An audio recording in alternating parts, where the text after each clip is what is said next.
Okay, there's a little. Here, let me get that one. Let me get that one. I got it. I didn't see it. Thank you. You're welcome.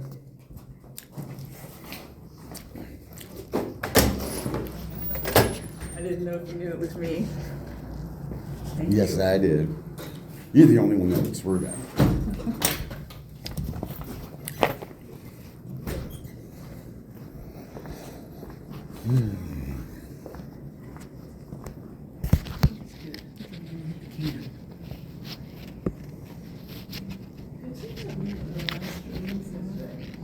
Oh. Okay, so it's gonna be Skagit County WA.gov/departments, that's forest. Is there any, hey, excuse me. Excuse me. Is there any meetings going on today besides the public comment? It looked like it's empty in there. All right. Okay. Go, if anyone's in there, you can come back out. Right. HTH.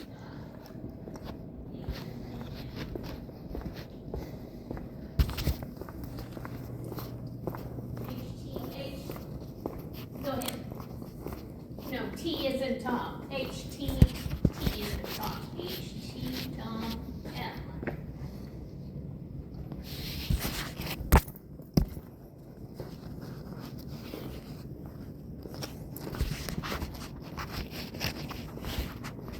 Just came for the public comments.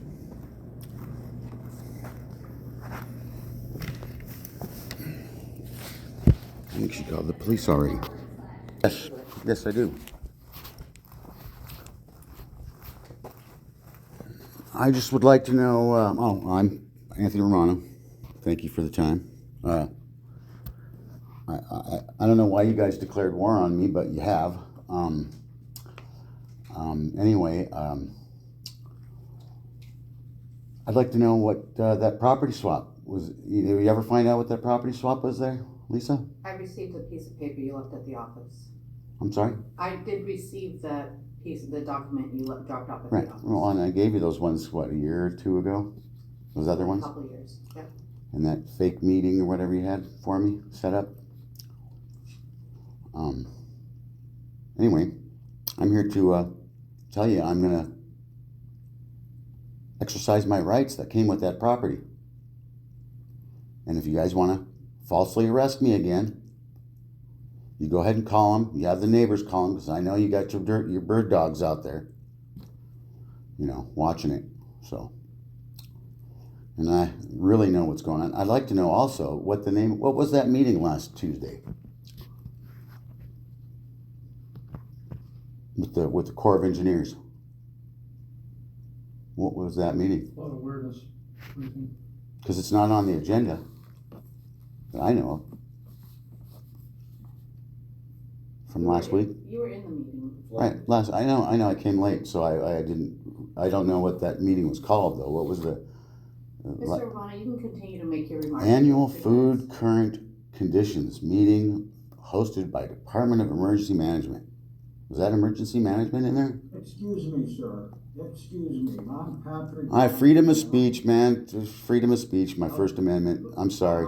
I've tried to get answers from Miss Janicki for the last 3 years now, and she won't even talk to me. Nobody will talk to me because they all know what I got, my rights, and I'm here to tell you I'm going to exercise those rights, which I have. Period. Okay? Thank you. All right, Mr. Donnelly, Patrick, you're next. Go ahead. Thank you very much. I wasn't going to speak today. I have a very serious cold or something. But nonetheless, regarding the last comment that was made about the meeting that wasn't on the agenda, to my knowledge, I think that this is where the previous speaker got that information, and since I questioned it at the meeting, and it was all appeared to me to be just fine.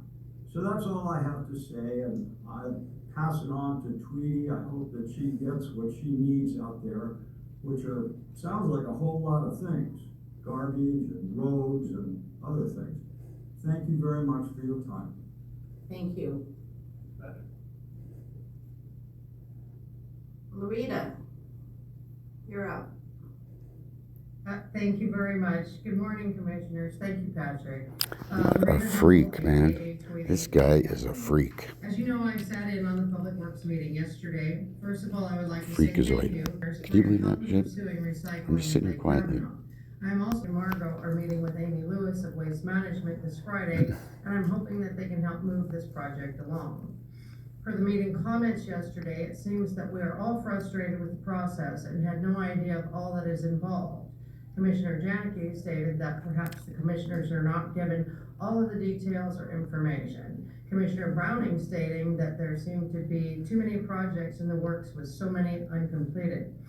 I would like to share my experience once again. I'm the volunteer that began the curbside recycling quest here at Lake Kavanaugh in 2013. Brent and I originally began with phone calls to various departments, but quickly learned that it would be beneficial to document all correspondence. I've had a clear focus on this subject since 2013, but with all of the various different companies and departments involved, it is a continued change in command. I find that then what happens is that the new hire has not been given all of the background and or information, and it is lost in the shuffle. Case in point, the gentleman and team member sitting the meeting yesterday that stated he had no knowledge of this project until a few months ago. He also called the Lake Kavanaugh Recycling Project a pilot program and stated that it would take 4 years for completion. So I need to disagree with that comment, and this does not meet the definition of a pilot program, as recycling is not a new concept or idea to test. There need not be any surveys or feasibility studies, as all of this information has been completed years ago for Lake Kavanaugh. And again, thank you to Commissioner Janicki for suggesting that waste management begins with Lake Kavanaugh while the balance of the east side of Skagit County follows suit at a later point in time as required in the future. During my years of pursuing recycling, I have had correspondence with many departments, including in 2016, Eddie Nertson, that was Skagit County Public Works. 2016, Margot Gillespie, Solid Waste Division Manager. 2018, Dominic Calabro, Materials Management Stewardship from the EPA. 2018, Diana Wadley from the Department of Ecology. 2018, John Cupp from UTC. 2019, Ellen Garvey from Waste Management. And of course, and I stated all of this correspondence is documented, but I couldn't get the results that I needed as I needed your help. So we continue the quest together. Can you imagine the time and energy that I have invested in this project? There is no money gain, but I would sure like to have my friends and family remember my accomplishments with pride. And I hope that we don't have to wait another 3 or 4 years, as the odds are pretty good I might not live to see it. Thank you for your time. Thank you. All right, commissioners, looks like we have all the speakers. Commissioner Weeson, what do you have in? We had a nice ribbon cutting ceremony on Saturday, and Commissioner Janicki spoke. Community First Look, an innovative resource center in Cedar Valley. That was pretty good. Tonight, over at quarters of the candidates forum sponsored by the League of Women Voters. And there's one coming up on Wednesday night, Cedar Valley, one in Mount Vernon on Thursday, and Concrete has one on Sunday. We appreciate the League of Women Voters doing that. Right, thank you. That was a great event, yeah, thank you. Yeah. Good job. Good look, it's great. Yeah, that Northwest Innovation Resource Center is opening a Make It Lab up at the Swift Center, so they call it Swift Lab up in Cedar Woolley. They are a tenant with the port, and they have federal, state, and local economic development funding that helped renovate not the oldest building up at the Swift Center, which Swift stands for Cedar Woolley Innovation for Tomorrow, and it's also the bird that is very present on that campus, the Swift. But they had, I thought the most impressive part was the young entrepreneurs who were there showing off their very advanced technology-based projects, and so having that integration of space and other supports, mentorship, is the intent of that place. So, anyway, it was a great remodel of an old, I do have to thank Todd Gordon's Pumpkins for donating a bunch of pumpkins and gourds for their event, so thanks Todd, that was nice too. Also last week I was at the State Board of Health meeting where we're dealing with immunizations, looking at which immunizations should be done and which screening should be done of infants. Also some big environmental health issues, and also the whole discussion of fluoride in water. And at really large amounts of fluoride, there's a very marginal, almost imperceptible amount of increase in people's IQ. And so there's a lot of people who want to take all fluoride out of water, and the argument is it would take a lot of fluoride to get to where it had a negative impact, but in the short term, it gives a lot of people access to healthier teeth, which gets them into their 20s and 30s with strong, multiple teeth instead of having issues. They become very problematic in good diet and good health. And so we've talked about this before, but abscess teeth is a poison, a toxin in your system you don't want to have in your system. And people live with low level abscesses for long periods of time, which are incredibly unhealthy. So, but all right, I see we have guests for our next session. We're running a little bit late, but let's take just a 2-minute break here, and we'll transition. Our next agenda item is welcoming our White Cane Awareness Day friends with a proclamation. So we're adjourned just 2 minutes.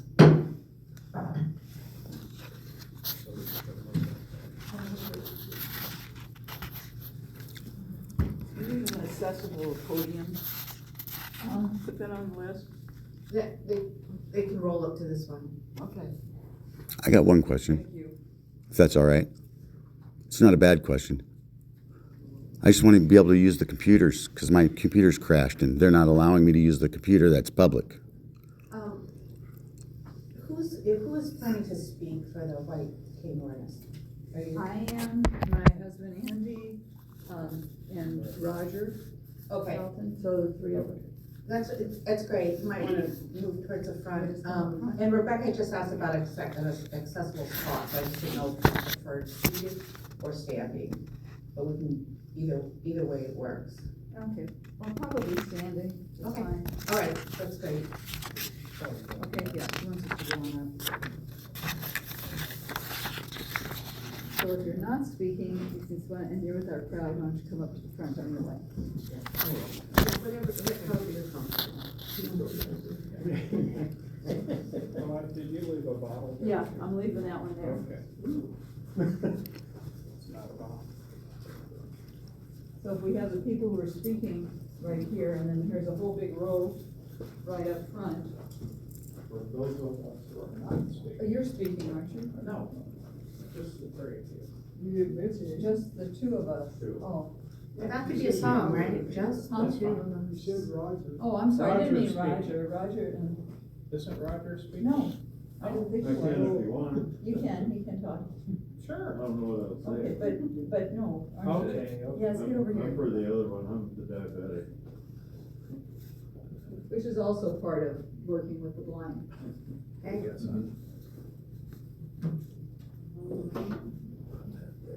Appreciate you guys doing And you have this proclamation, right? We have the proclamation, and remind me of your name so I can I'm introduce you sorry, I'm properly. Colette Arvidsson. And my husband Andrew. Now, introduce these other people whether they want to speak or not. I will introduce you and let you take it over from there. Okay, great. Okay. yeah, if you get a chance, the relationship between diabetes and blindness is really important. So. Good morning. I'd like to call the Board of County Commissioners back to order. It is Tuesday, it's October 14th, just before noon, and we are here for a proclamation recognition of White Cane Awareness Day. And I'm going to turn this over to Colette Arvidsson for a short presentation.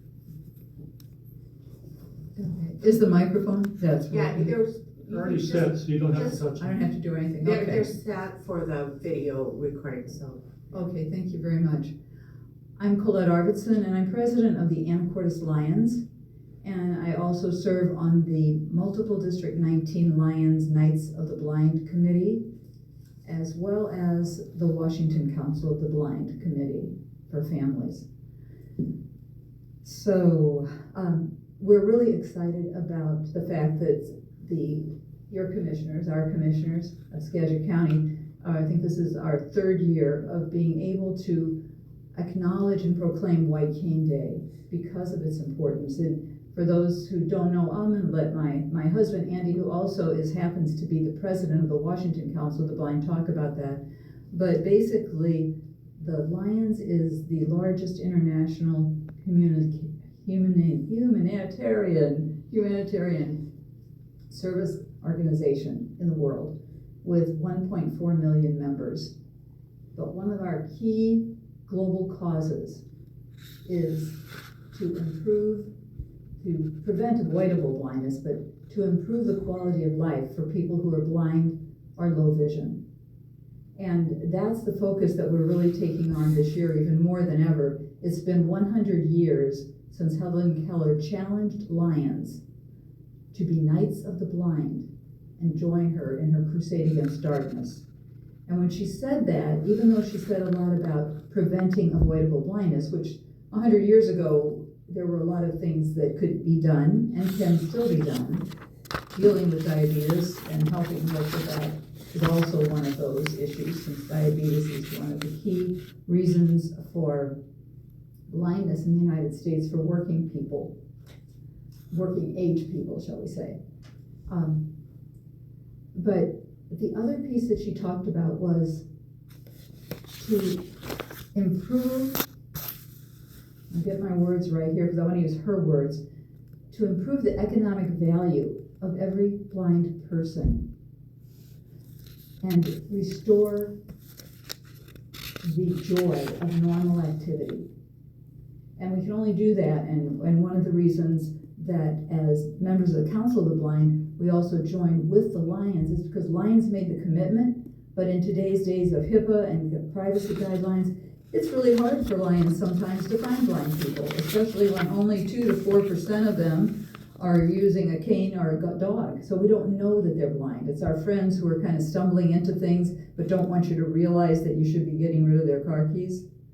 So we're here with pride to say that it is, as my shirt and my husband's shirt says, and the sticker that the Lions use, it's the independence, mobility, and safety that white cane represents. It doesn't represent, oh, I can't see very well. It's, here's how I have my independence, mobility, and safety, and make people more aware of having that.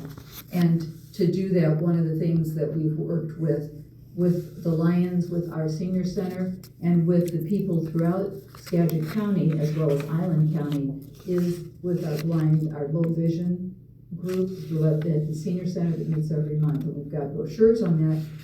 If you could ever get eye doctors to put them in their office. And it seems like they don't want their patients to feel like things are over. They want them to know there's hope. And yes, there's hope. But what we try to impress upon people by having our members with their white canes and walking through the streets and doing their jobs and doing their volunteer work is that being blind doesn't end it, and getting resources to help you adapt are the things that make it possible for you to live fully and be a real member of our society. But with that said, I would like to ask my husband and the president of the Washington Council of the Blind, Andy Arvidsson, to speak about the white cane and his life.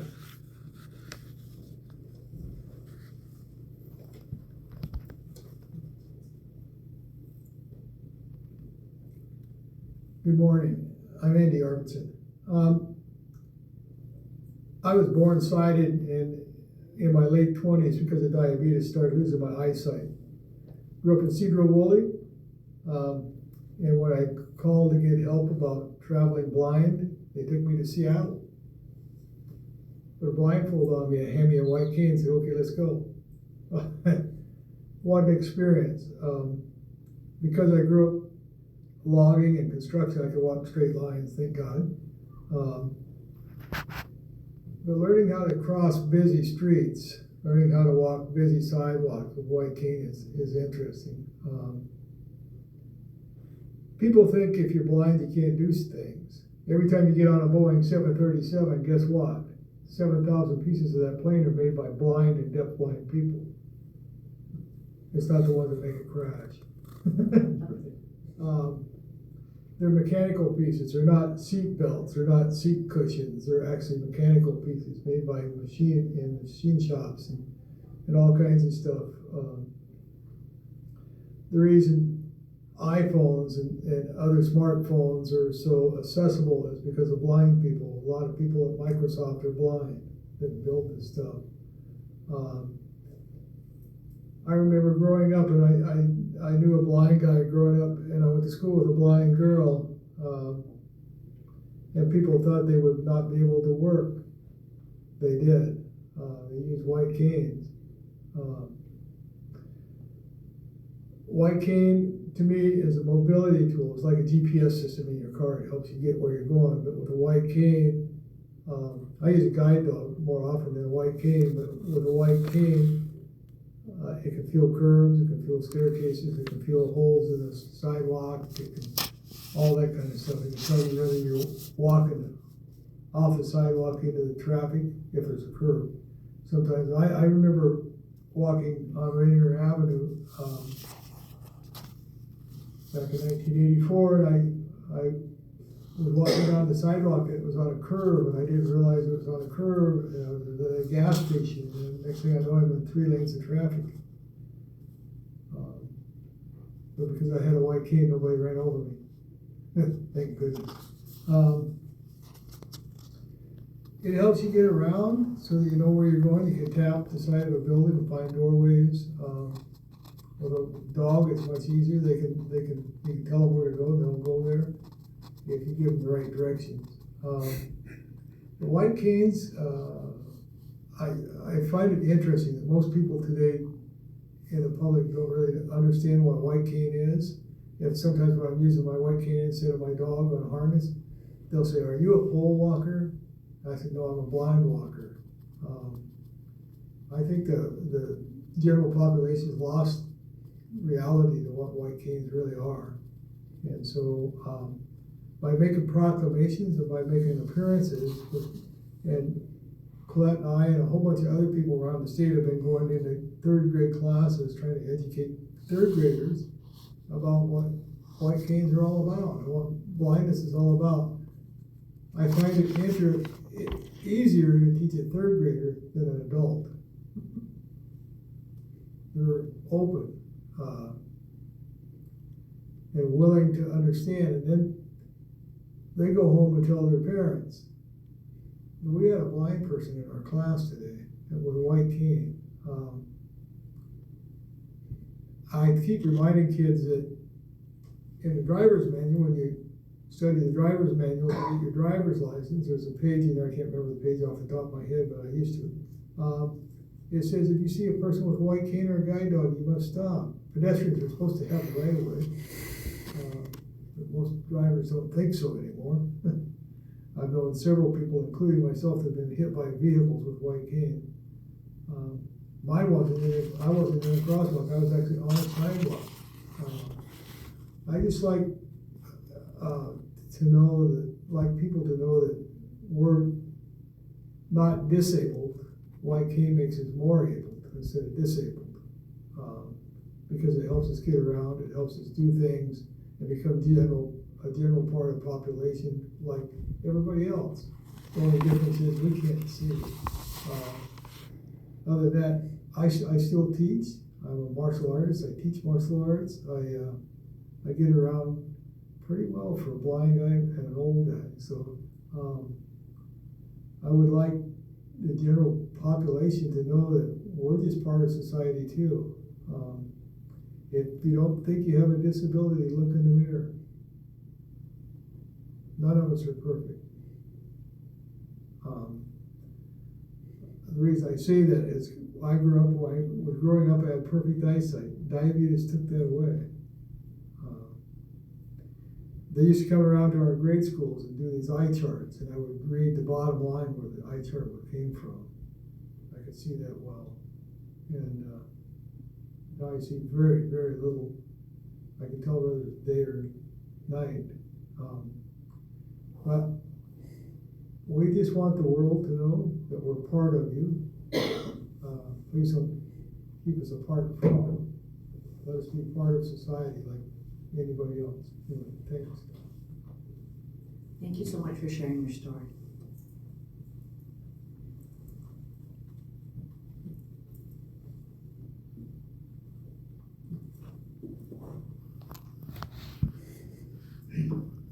Good morning, my name is Fred Barnum.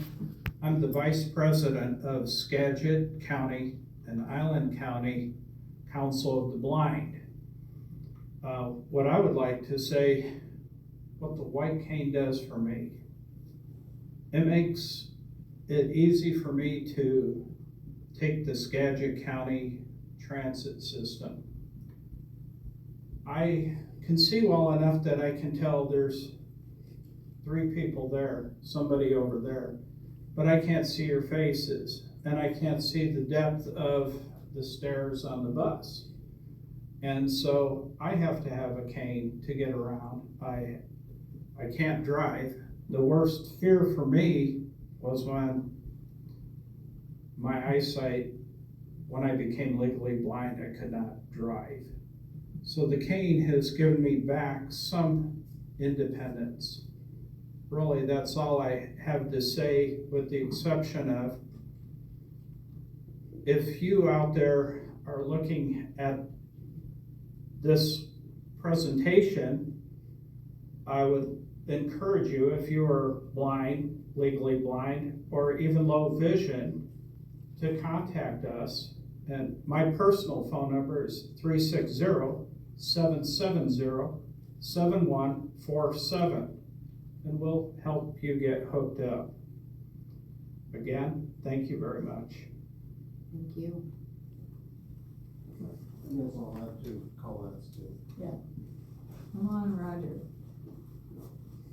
I'm Roger Felton, and I live in Anacortes, and I've been a type 1 diabetic since 1991, and thankfully I've still got my sight, but it is a major cause of losing sight. And we also, through the Lions, there's a, I can't remember Joanna's last name, but Joanna Jones wrote a book, Grandpa's White Cane, and they take it to these 3rd graders, and it's Grandpa's white cane, how he uses it, and like Andy said, the kids are more open, and especially when they see their grandpa using a white cane. And so and she does this all, out of her own pocket, and I forget how many she's printed and gave away, but she's doing more, and we're trying to get the kids to learn that way too. And there's so many resources, whether it be diabetic, blind. There's also an app on the phone. I didn't know this till I heard from Colette. It'll show you what your money is. It's a 5, it's a 10, it's a 20. I had no idea that that was even available. And there are so many resources, and nowadays that a lot of people only use a fraction of. And that's about all I got to say. Yeah, thanks for sharing your story too. All right, Colette, we have a proclamation here we're gonna read. Are you ready for that? Yes, I just wanted to mention, our members, we've got members on our meetings that come to our meetings. We've got 35 members and a number of people who just like to be there to learn more about the resources, as Roger mentioned.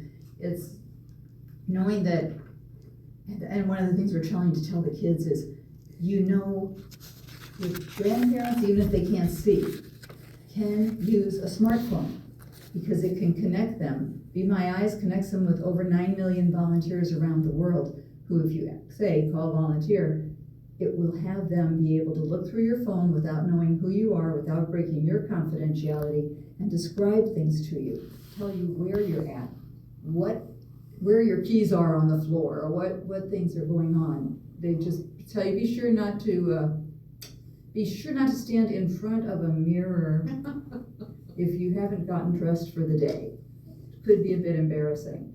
But one of our best friends, who died a number of years ago, Marlena Lieberg, who testified on behalf of ADA, her words of wisdom were, she wrote this great article called "What to Do When You Meet a Sighted Person." And she said, the thing is, there are these great people in the world. They really want to be helpful and contribute to their community. It's just they don't necessarily know how to communicate. They don't know how to use their words. They communicate with subtle hand gestures and motions of their eyes and their face. You just need to be patient and just keep giving them ideas of how they can better communicate with you. And together we can make a better community. So with that in mind, we're happy to hear your proclamation to our community to help educate and make our community more inclusive of people of all abilities. Thank you. Thank you. Commissioner Browning, do you want to do the honors? Well, I really appreciate this. My cousin lost her eyesight in her late teens just with degenerative disease. So I've grown up with this and watched someone I really care about function quite well because she had people around her, as you do, that cared about her and helped her, but she became very proficient very quickly. So it made me realize how, with the right intentions, you can become very, very competent in every possible way. And but it takes support of the people around you. So thank you, Colette, for people like you. All right. So October 15, 2025 as White Cane Awareness Day. Whereas since 1925, when asked to champion the blind by Helen Keller, Lions Clubs International has a long history of serving the blind and visually impaired and continue that commitment to this mission into the next century. And whereas the Lions Club International global objective for vision is preventable, avoidable blindness and improved quality of life for people who are blind or visually impaired.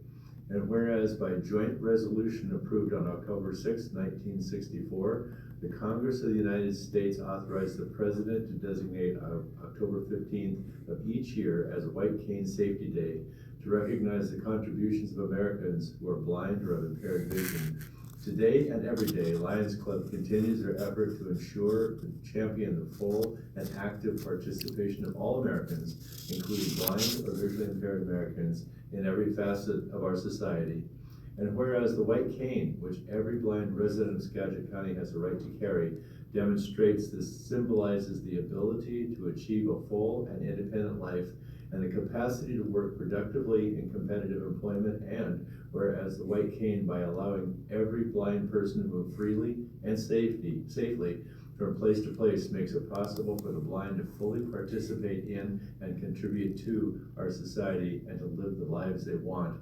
And whereas every resident should be aware that the law requires that motorists and cyclists exercise appropriate caution when approaching a blind person carrying a white cane and or guide dog. And whereas Skagit County law also calls upon employers, both public and private, to be aware of and utilize the employment skills of our blind residents by recognizing their worth as individuals and their productive capacities. And whereas Skagit County, through its public agencies and with the cooperative assistance of local consumer organizations of the blind, including American Council of the Blind, Washington Council of the Blind, and National Federation of Blind Washington, can and should facilitate the expansion of employment opportunities for and greater acceptance of blind persons in the competitive labor market. Now therefore it be resolved that we, the Skagit County Commissioners, do hereby proclaim October 13th, 2025 as White Cane Awareness Day and call upon our schools, colleges, and universities to offer full opportunities for training to blind persons, upon employers and the public to utilize the available skills of competent blind persons, and to open new opportunities for the blind in a rapidly changing society, and upon all citizens to recognize the white cane as a tool of independence for blind pedestrians on our streets and highways. After this 13th day, October 2025, so moved. Can I second that?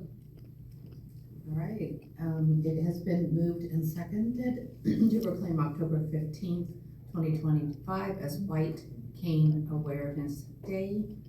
All those in favor signify by saying aye. Aye. Aye. The motion carries unanimously, 3-0.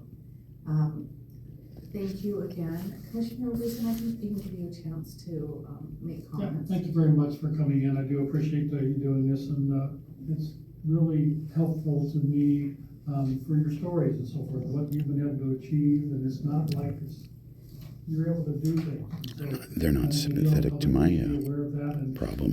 thank you for reaching out and coming to this, and I really thank the volunteers with the Lions Club in America and the world for what they're doing for the blindness. So thanks very much. I think you did a very good job, and thank you for coming in. And there's nothing like telling a third grader, because you know that gets spread as soon as they get to the kitchen table, and to anybody else who will listen to them. So it's channeling that message through our young people is fabulous. I know I hear so much from my grandchildren. I often get to drive them to school, and from the back of the Suburban, there's treasures that even their parents don't know that they've told. So, all right, with that, the commissioners are going to be adjourning. We will be convening back here at 2:45 this afternoon. It's an off-camera session. It's our weekly commissioner briefing. So with that, we are adjourned. And could we get a picture with you? Sure, of course. Our crowd. Very good.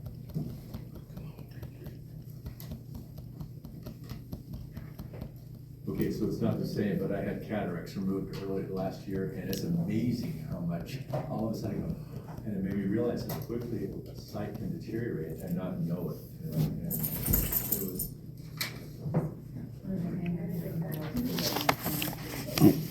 And I want to apologize for that. I read that wrong. I read that. Sorry about that. I thought it said food, not flood. Got it. Okay. My bad. Sorry. This is your original confirmation. If you'd like, I could take a picture. Yeah. I better open up the camera. Okay. Let's get out of here. I'm on the